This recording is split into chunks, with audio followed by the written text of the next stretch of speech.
So, greetings, friends, again, last time for 2024. Welcome to Free Range Thinking. Join us in our cozy recording caves, and we dive into some interesting topics and rabbit holes around neurodiversity today with a guest. So, normally I say ask us questions and share your stories, or you can get on the show as a guest. And of course, you can already subscribe to the newsletter that we are going to send out in 25 that you can do on freerangethinking.com. It's linked in the show notes. So I am Alex Carl, and on the other side of Europe, I'm Sharon Lee, and every week we serve up a delicious buffet of neurodivergent topics, discussions, questions, and explorations around the subject of living as a neurodivergent human. And we enjoy talking about and celebrating how people like us can not only thrive in today's world, but prosper, because the world desperately needs neurodivergent humans to bring real transformation and evolution to mankind. We are the keys through the shitstorm of a one-size-fits-all world, and that is no joke. That is no joke, my friends. Yes. And today in the house, we have Grant Harris.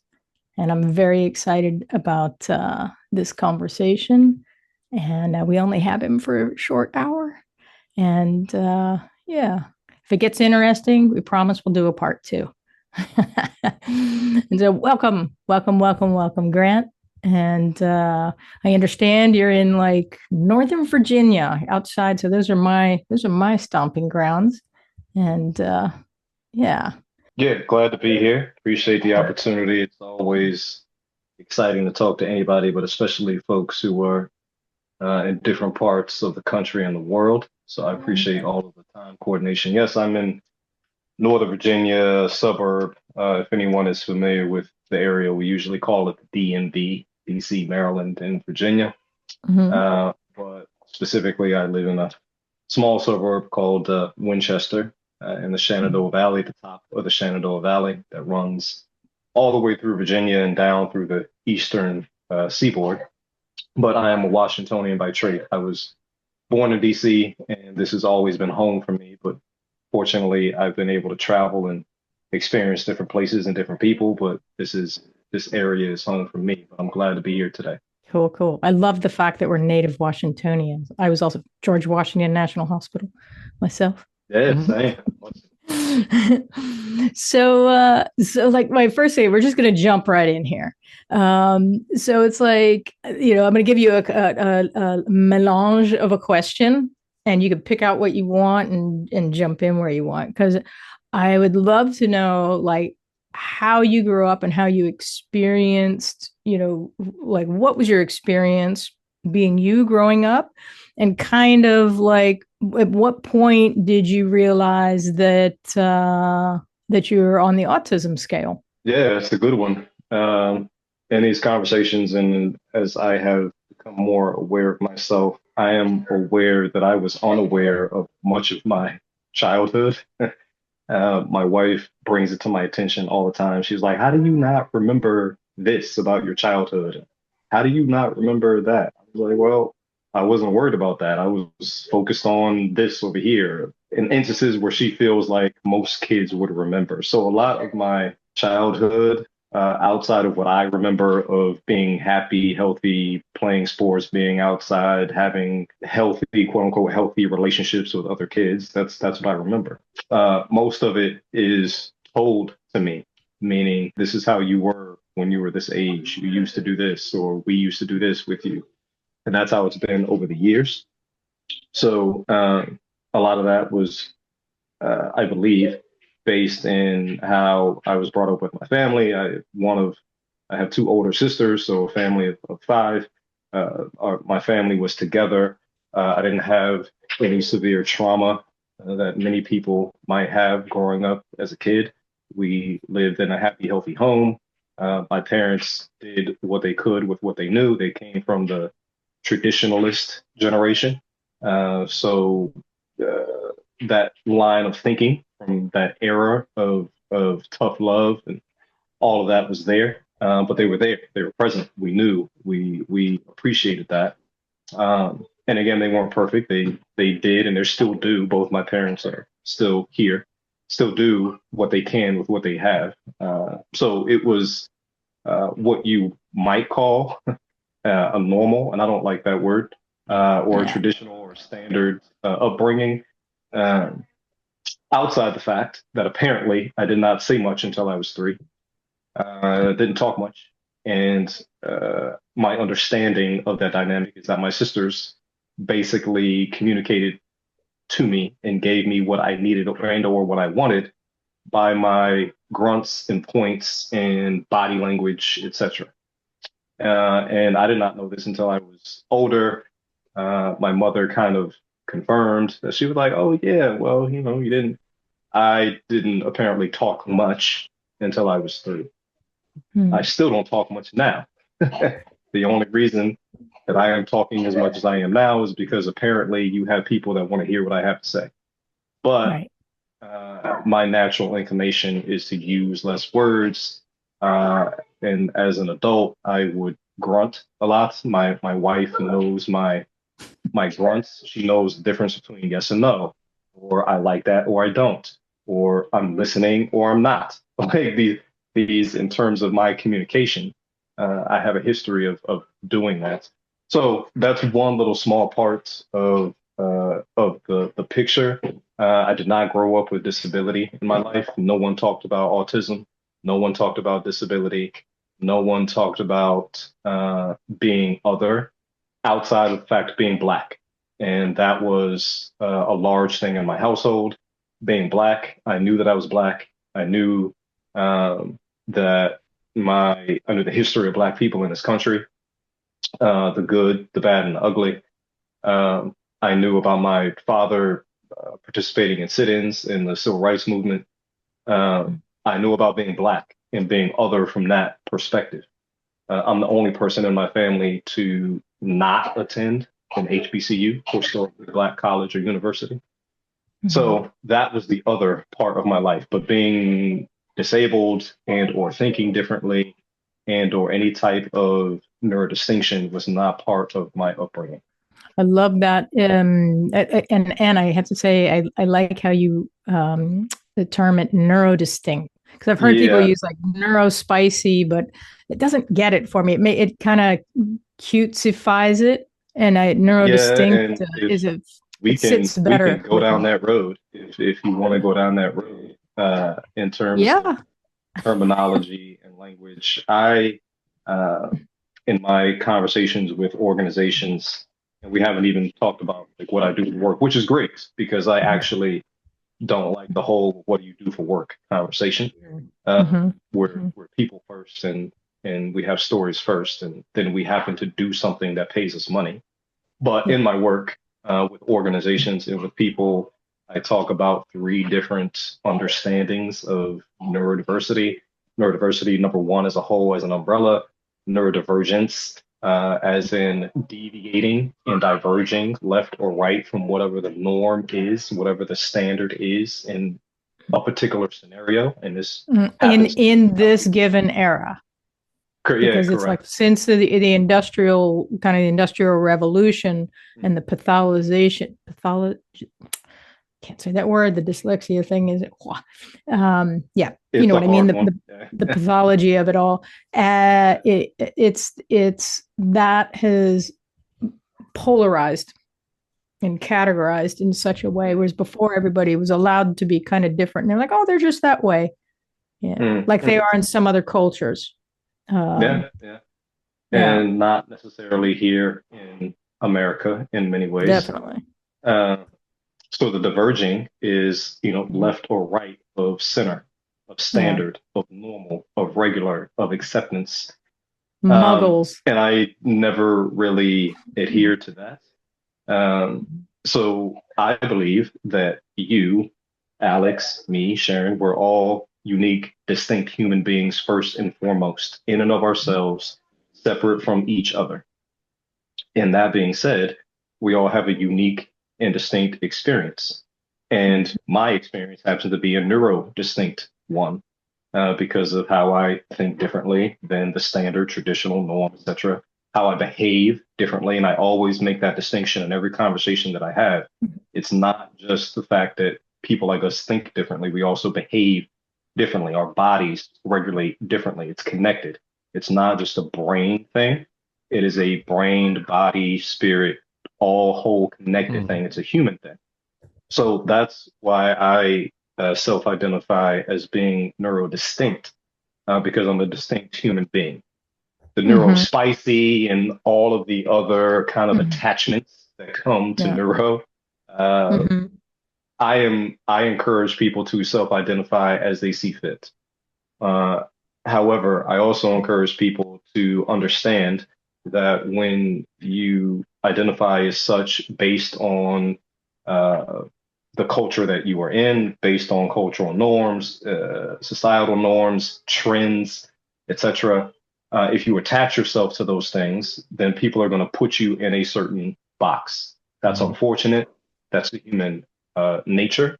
And I try to fight against that in my conversation. I try to fight against that in my home. But that's why I describe and connect to the human factor, because being human is not a trend. Being unique is not a trend. You can't attach being human to a prefix like neuro and say, oh, well, that's somehow, some way that's not going to be here in 5 years, or that's just a fad on whatever social media. Not It's saying a that phase. not saying that Neurospicy is, because I know people and I appreciate people and have relationships with people that identify as Neurospicy.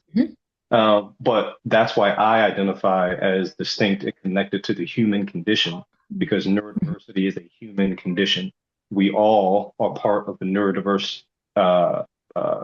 world, and that doesn't mean that we are all neurodistinct.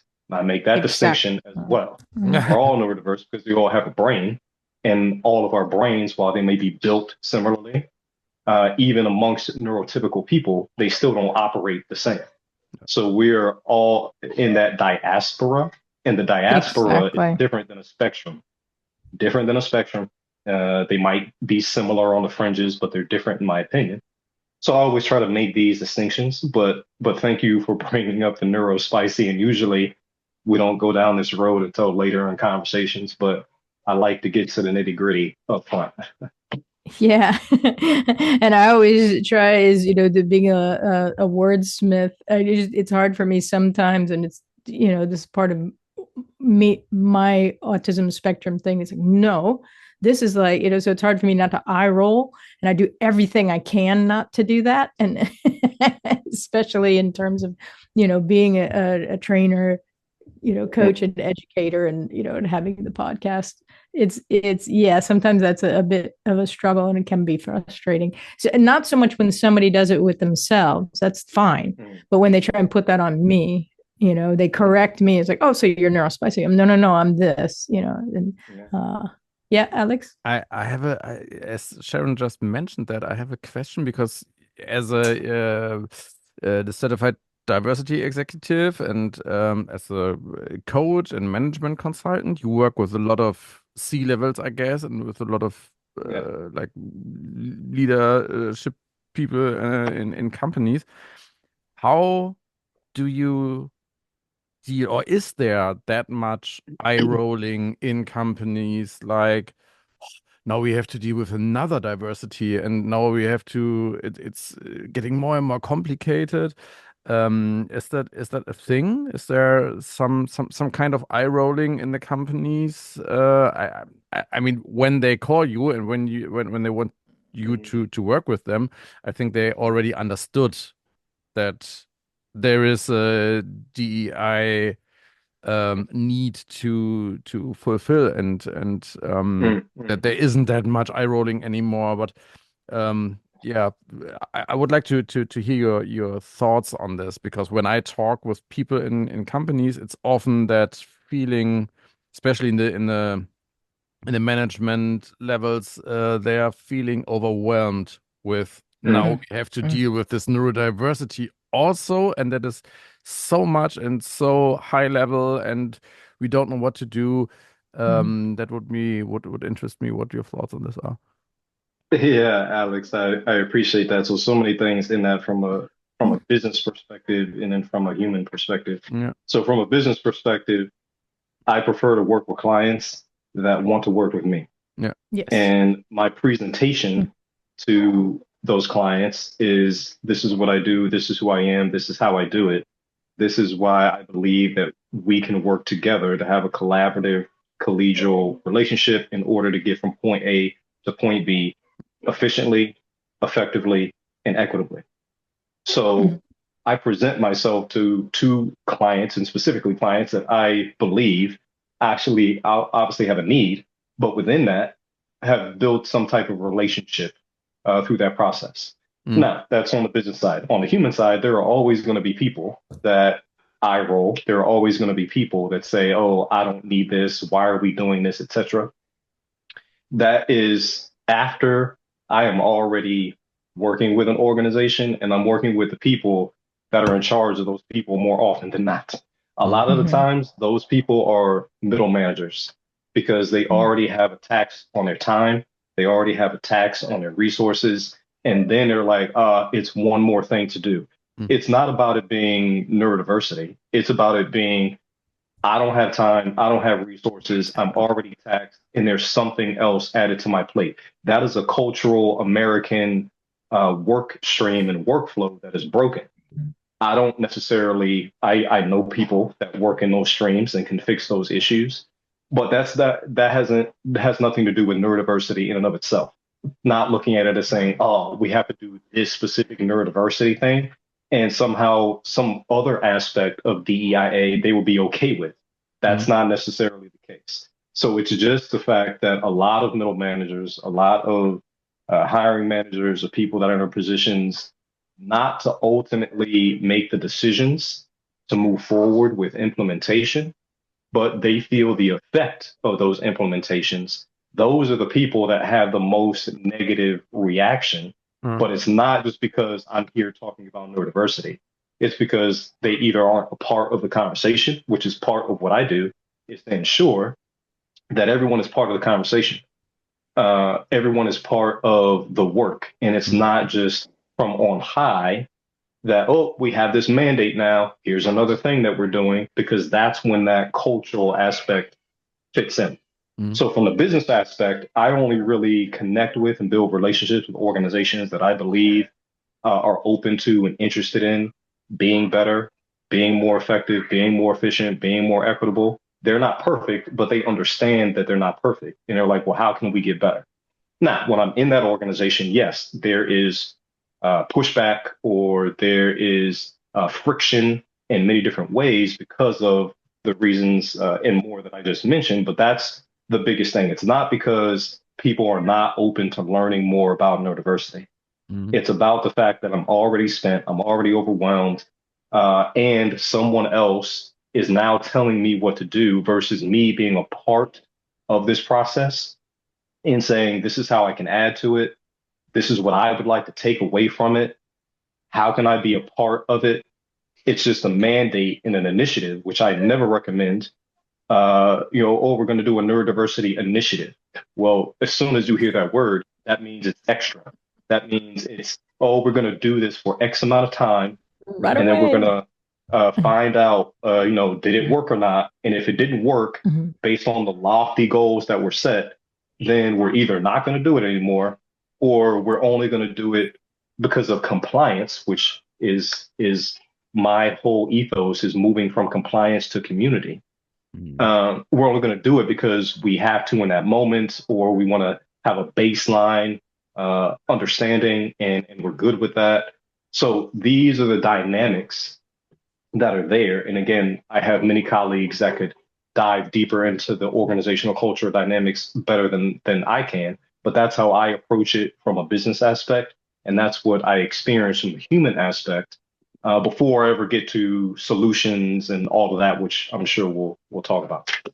Yeah. Like, it's funny because I already feel like it's like, okay, we're going to need a part 2 because there's like things I want to talk about in depth. I want to jump on one thing that you said that I'm like, I speak about all the time, and it's that people are maxed out. And I love how you talk about it. It's like, okay, we can't, even though it's something that we're working on and trying to make things better, we also have to meet everybody where they are. And the fact that in this era, it's the maxed out bandwidth of humans in this era is just outrageous, and it's very unnatural for humans. And it's, again, since like the Industrial Revolution, it's like we're not built to operate at this level of maxed out bandwidth. And so introducing, like you said, introducing another new thing where people deem it's like, okay, this is not a priority, this isn't necessary. So it's like, I would love to ask you, being a fellow I want to say fighter to make things better. And we have a lot of people that listen who are trying, freelancers, trainers, educators who are trying to make the world a better place, knowing about the maxed out bandwidth. Like, in your opinion, how the hell do we help people? I mean, it's baby steps. It's in terms of meeting them where they are. And it's kind of the way I look at it. It's, you've got to scatter the ground with seeds, and in companies, and in companies and groups who are already quasi ready, they're already quasi aware. So, like, what does that look like for you, and what do you see in the future, knowing that it's only going to be exponentially crowded in the bandwidth? Yeah, so many things. Well, the question is, how do we meet people where they are, where they think and feel that this is an extra thing. So first and foremost, neurodiversity is not a new thing. Been around for eons. People have been thinking differently for eons. For decades in America, it has been researched and scientifically diagnosed, and diagnosis is a whole different conversation, but it's a thing. It exists for decades now. So it's not new. That's number one that I tell people about. Like, just because you haven't heard of a thing doesn't mean it's a new thing. Doesn't mean it just popped up on the radar because you are unfamiliar with it. That's number one. It's been here for a long time. It's not going anywhere. So it's not new. That's number one. Number two, in the organizational perspective, the fact is it's already here. It's not because, oh, you just met me as a facilitator, that now neurodiversity has presented itself in your organization. Nope, it was already there. 30 to 40% of your current employees, whether they've been there 5 years or 5 months, 40% of them identify as neurodistinct already.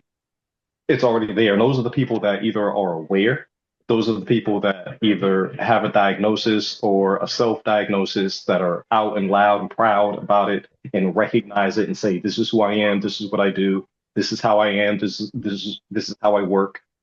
There's already a significant portion that is already there in your workforce. So it's not like it's brand new just because you bring a new initiative in or that the conversation starts. Then past that, those folks who are already there, there's a large percentage of them, 60 to 70% of them, that do not want to disclose to a manager, to HR, to a leader, for fear of many things, all the R's, retribution, retaliation, all of those negative aspects. So all of these dynamics are already within your workplace before you ever get to the point of thinking, well, maybe I need to get on this neurodiversity bandwagon thing because my friends are talking about it at the dinner party and it's all over social media. And the science journal that I read says that autism is on the rise. And then the politicians are creating laws because they think that there's an epidemic of autism in the country. Like it's all been there. You are just now becoming aware of it and you are recognizing, which is part of my process, because I come into these conversations with a framework that I've created called RACE, RACE.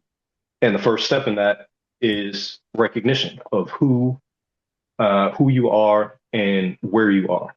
And when I say you, that could be an individual, but it also means the organization. Who is the organization? What are the core values? What are the core principles that this organization holds? And where are you on your journey of this discovery of neurodiversity? Have you already been doing this for the last 5 years and you were trying to get to a different level?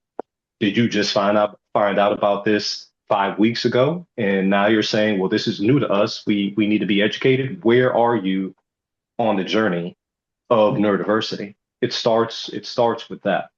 So these are the conversations that I have and the dynamics that are happening within work cultures and organizations.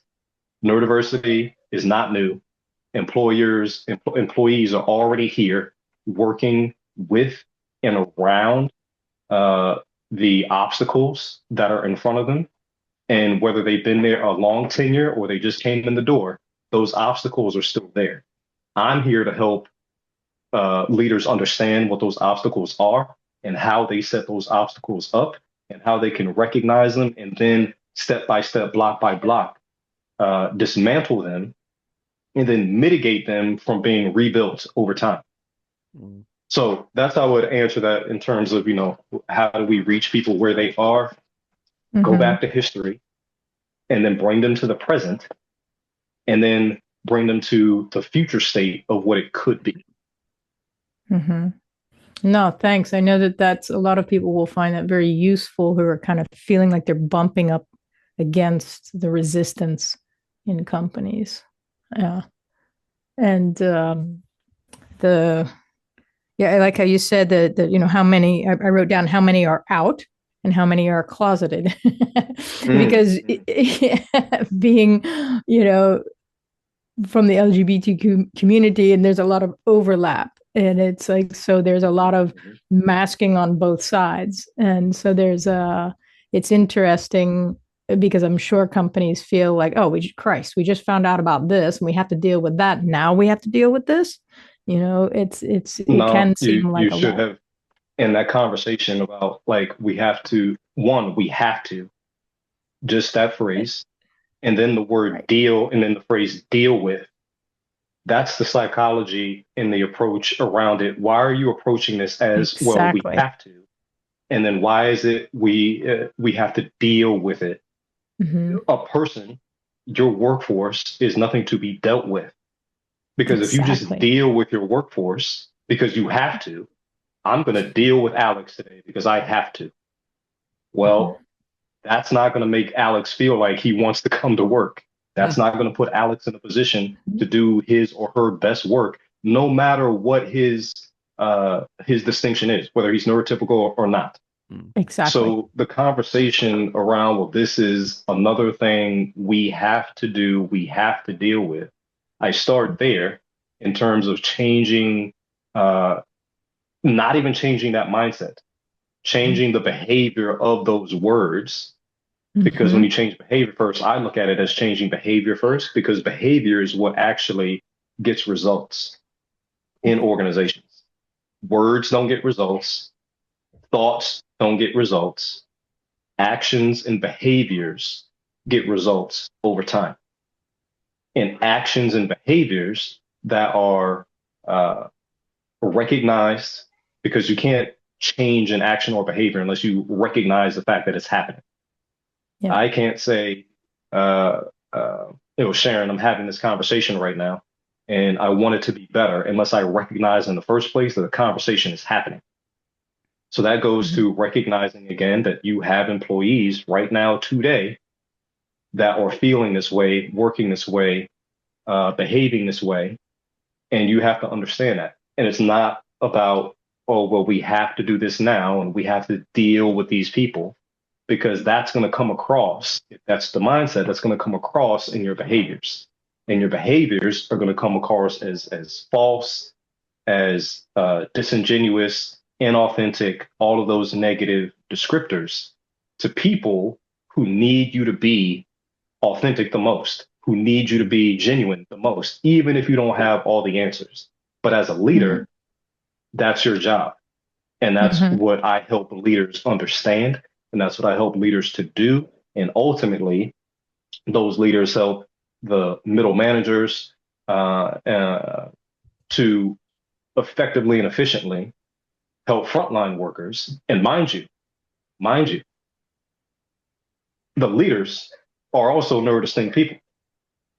So it's not just, oh, well, we have to have this thing and we have to have this conversation for everyone else that happens to be neurodistinct. No, leaders in the Fortune 500, large and small companies, Fortune Very high 500 is a percentage. popular stat. There's 20 to 25% of Fortune 500 CEOs that identify as neurodistinct, mostly as dyslexic, but they don't talk about that ad nauseum.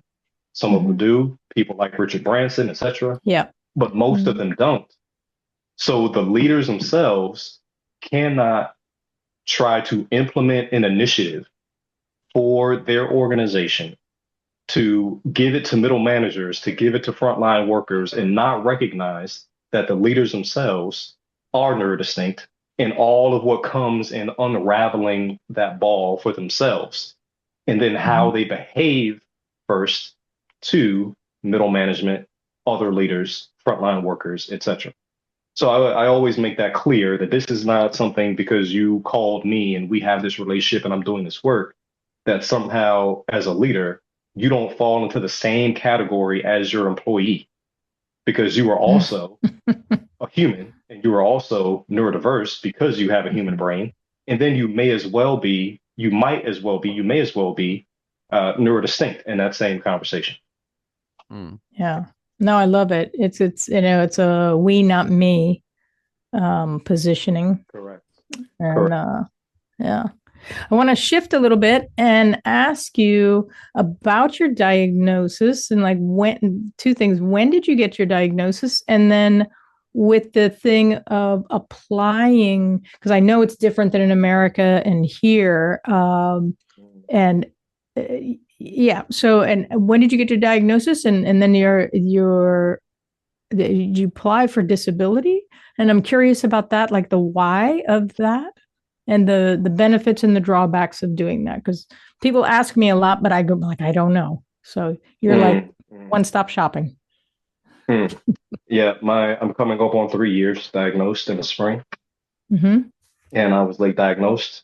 And that whole story is because of my wife. I probably I might not be having this conversation, and I might have not been diagnosed at all if it was not for my wife. And that's a longer story, but 3 years, coming up on 3 years. And no, I don't know the international law when it comes to accommodations and disability. I know the ADA here in America, Americans with Disabilities Act. I have not personally applied for disability because I don't think that is necessary for me. I am capable in my own way of working and having conversations such as these and working with organizations. So no, I have not applied for disability. However, given all of the recent unfortunate medical news in America with the killing of a prominent healthcare executive, I am learning more and deeper because I'm the only person in my family that has ever been diagnosed with a disability, much less autism. So, and I have not gone through the healthcare system to apply for any type of therapy as of yet. And I also have low support needs. If you ask my wife, I have high support needs in lots of areas. But I'm dying to ask for an example. Yeah, the communication is where that comes in.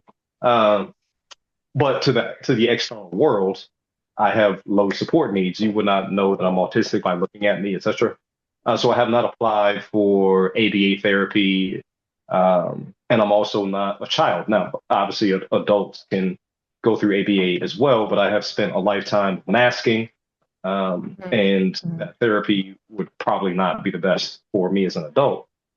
But I have been learning more and more about the stories of parents and caregivers with children who believe that these therapies are helpful, and that's their personal opinion and belief.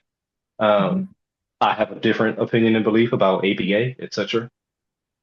but they're being denied claims. Their claims are being pushed out, et cetera. The Yeah. healthcare system in America is it sucks, and that's one S word that I will say on the air. We cuss here So, because I'm like on the edge of oh Tourette's, and yeah, so great. Okay, I the haven't healthcare done in it this America is time. shitty. But when I'm comfortable, I don't really Yeah, cuss a lot. But if I'm like sensory something, then it's a lot. It comes out a lot. So right now yeah. I'm warm. I'm fed. Oh, good. So I'm not Yeah. cussing today. I'm not. I usually keep it professional, but when it comes to healthcare in America, it's shitty. That's the best way to put it. Yeah. And especially when people who have higher support needs than I do, no matter their age or no matter their socioeconomic status, their gender, their ethnicity, their race, etc., they are not getting the support that they and or the people who care about them feel that they need. That's a shame. And Mhm. that's what's happening here. But so no, I have not gone through that process myself. It's convoluted. It is redundant. It's antithetical to what the medical profession is supposed to be, which is the Hippocratic Oath of do no harm. There you They go. do actually they do absolutely the opposite is they harm under the guise of do no harm. So no, I have not pursued that myself, and am I make the distinction, no pun intended, that that is not my line of business to help individuals do that. So no, I Yeah. have not pursued disability on my own because I have low support needs and I have been masking for a long time, and I do not self-describe as high functioning. I disagree with the theory and the practicality of high versus low functioning. Right. Right. But I do understand and agree with having low support needs, um, and most of what I do to the effect of having to apply for disability. That's I'm going to ask a little bit of a deeper question on that because I noticed in a number of your, like I said, I read a bunch of stuff and digged around, uh, and watched some videos, but it's like you do use the word and you do speak about yourself as being disabled, and I'm curious about that. And Mhm. yeah. Yes, I identify as a disabled person first and foremost, and we can have the conversation around uh, the identity first, the person first language. I do not describe myself as a person with anything. I'm not a person with a disability. I'm not a person with autism. I am disabled. I am autistic because I was these things before I knew them. I was autistic when I was teaching autistic kids, and I didn't know that I was autistic. Uh, so I'm not a person with something because I don't carry that around like luggage. Mm-hmm. And it's not something that was thrown upon me. It is something that I fully embody, which is why I have these conversations. Um, so I am a person, I am disabled, and I'm also an onion. I describe myself to people as an onion without the smell. So the first layer of that onion for me is disability. And the second layer of that onion is neurodiversity, neurodistinction. And the third layer of that is being autistic. So when Mm-hmm. I got my diagnosis, I had already been in a position of working with autistic kids in a majority minority English as a second language K-12 teaching environment. So I was Mm-hmm. already around the other people and Mm-hmm. helping them to do and be better. So I didn't have an issue with accepting the fact that now I am officially disabled. Matter of fact, I was like, Okay. that makes me part of a protected class. Like I get rights because I am in this category of people now that I wasn't before. I had other rights before being a disabled person, but I have specific rights now in and out of the workplace, especially since my work is dedicated to the workplace. I have rights as a disabled person. And then Mhm. the second layer of that is like, oh, well, now I know and have a clearer view of my brain working differently and how I have acted and reacted and not acted throughout the years. And again, I had an easier time accepting the fact that I am autistic because I was teaching autistic kids. I was around it at that time. But most people don't really have that experience. And then the third layer of it is being autistic out of the dozens or maybe 20 or so conditions that might be described as neurodistinct. Mine happens to be autism, which I think is very cool. I think it's awesome and I think it's great. And This again, is this is the next thing I wanted to ask you, because it's like I tend to think of them, I mean, because it's a gift and a curse. Our mm, you know, I want to say our conditions, our things, our superpowers, our sure. distinctions. So like, in what ways are yours in particular, your lived experience, and in what ways are yours assets, your distinction Mm. assets, and in other ways, which are the things if you want, again, it's, tell us everything, Grant. And Oh yeah. but in other ways, what is something that's just like, yeah, I don't like that, I don't, that's a, I'm going to say struggle, but it makes it sound a little bit heavy. But it's like, Mm. yeah, nah. So Yeah, in yeah. the two sides, what's an asset and what's the other side of that? Yeah, I'm glad you refer to it as an asset. I don't look at my capabilities as superpowers. I'm not saving lives. I'm not curing cancer. In my mind, in my eyes. So I don't look at them as superpowers. But for me, big thing is like time management, the ability to absorb vast amounts of information quickly, the ability to have like blinders on. My wife runs an in-home daycare with a bunch of toddlers around. I have three kids myself, and she's ADHD, and I can be in my office and I can like work amongst all of this commotion and like be focused and get things done. And she's like, I don't know how you do that. That's a And I'm superpower. like, I'm yeah. sorry. That's a So, superpower. Yes. uh, no, I am human, and after a while, like I'm like, hey, like everybody's screaming, like, why are you screaming? But my wife, like immediately, like a minute of that, and she's losing her hair. But I can be in my session, in my 20-minute session, and I work in blocks. I batch my time. I use Mhm. time boxing. I'm very structured. I'm very routine based. I like a routine. I like structure. And I'm in that, and I can work through that and be successful and get something done. Whereas my wife would never be able to do that. Vast amounts of information. I taught myself how to speed read. I can absorb lots of information. I memorized every flag of every country in the world in under 30 days because I like flags and I wanted to challenge myself. So I answer Jeopardy questions very quickly, not because I know everything. And people Mhm. around me think that I'm smarter than I am because I answer questions. The questions that I answer them quickly because my brain is listening faster than people speak. So I'm reading the question before they're ever finished asking it, and then I'm answering it. And other people are like, wow. And I'm like, well, that's in my mind. I'm like, why am I waiting for this person to talk when I can get the information faster and go through, which is why everything I do on in my meetings, I have captions on. So I'm absorbing information. On the weekend, I read white papers just because I think they're fun and I like deep diving into something.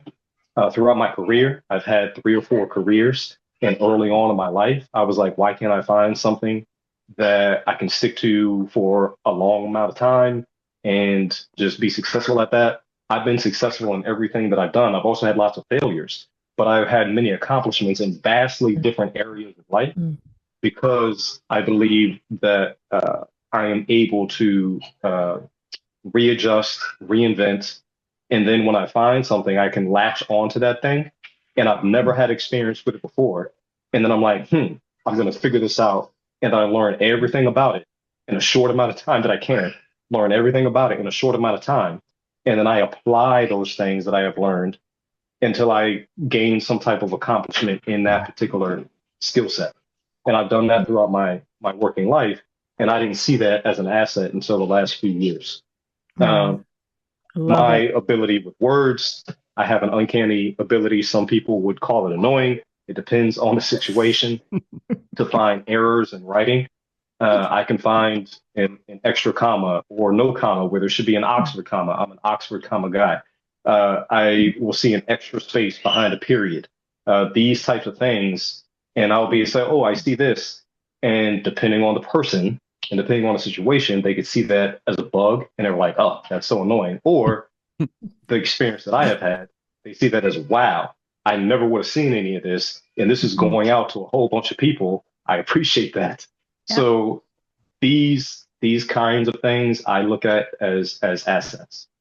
I love it. I That is would like Alex's. I would like to tie in there because I was working on our first newsletter, and one of the parts that I added to the newsletter is it's called a web disability simulator where you can switch on different ways people see web pages. So you can go on any web page and you can turn on like farsightedness, color blindness, dyslexia. So Oh, nice. literally the letters are start to dance before your eyes when you turn on this dyslexia simulator. So you experience how people with different neurodiversities perceive the world. And Very cool. for me it's aphantasia. So Sharon's hyperphantasia. She like sees really vibrant pictures. I see no pictures in front of my inner eye, my mind's eye. I can't even imagine the face of my daughter or my girlfriend. I have to look at the photo. So with everything that is described or like meditations, for example, where people describe, just imagine you're lying at your favorite place. I'm not able to do that. So I would like to ask you, can you describe how you perceive the world differently? What would be Good question. one way that you perceive the world in a different way than other people? Did you discover anything about you? Great question. One way is with communication and not saying being realistic, but understanding innuendo or when people say they say a thing, but they don't mean that thing. And I take what they say literally. Now, this is after years of masking. This is after 3 years of knowing. This is with my wife, who's ADHD, who speaks in all generalities since I've known her many, many years. Everything is everything. It's all, nothing, ever, never. It's all generalities. And I'm like, yeah, but like 5 minutes ago, that didn't happen. So that can't be all the time because it didn't happen like 5 minutes ago.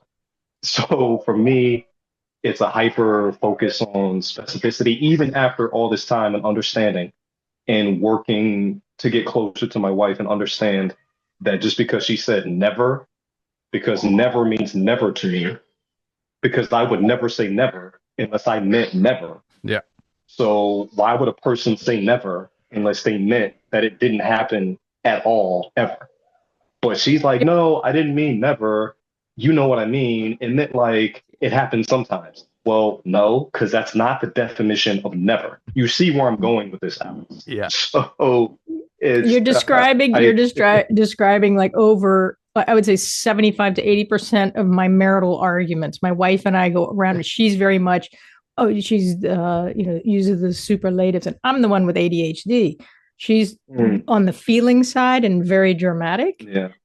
And I'm just always like, but that doesn't make any sense. It's like somebody driving by on a bicycle in a conversation and then sticking a stick in the spokes. It completely, it's like, or the sound of a needle on a record in the middle of a conversation. As soon as she says that, it totally derails me. I'm like, wait a minute, you can't say never because, nobody wants a lecture. Yeah, that's one way. That's one way. And another way, for sake of time, is efficiency. Yeah. I don't understand why people would choose, and a lot of times it's a choice. A lot of times it's a conscious choice. Why people would choose to do a thing, cooking, reading, whatever the thing is. Why people would choose to do a thing that creates more work, more time, more energy spent, more effort, when there's a more efficient way to do it.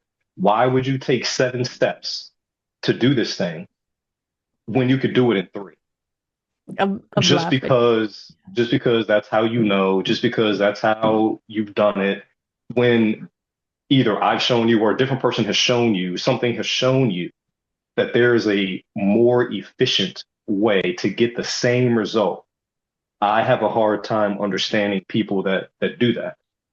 They do it based on tradition, they do it based on whatever. But I'm like, we could do this in half the time, half the money, half the stress, Yes. and double the efficiency and double the effectiveness, but you still want to do it that way. I don't get it. Yeah. So those You're are preaching to the choir here. Totally. I know you've got a hard stop in 2 minutes. I feel like we're not done yet. Okay. So I'm thinking that we're going to have a part 2 on this. How do you feel about that? happy to do it. Happy to do it. Yeah. Yeah. I feel like we're just kind of we haven't even touched the tip of the iceberg of like interesting stuff to talk about. Because it's like there's also people like this in companies, and how do these people 100%. talk to each other? But this is the my thing of the behavioral science of like how do you get all these monkeys to play together? How do you get all these animals, to communicate? Yeah, I love the thing, not my circus, not my monkeys. build community is the answer. Yeah. Build community is the answer. Now, I didn't say, Norton, I didn't say that was easy. I didn't say that was cheap. I didn't say that was going to happen overnight.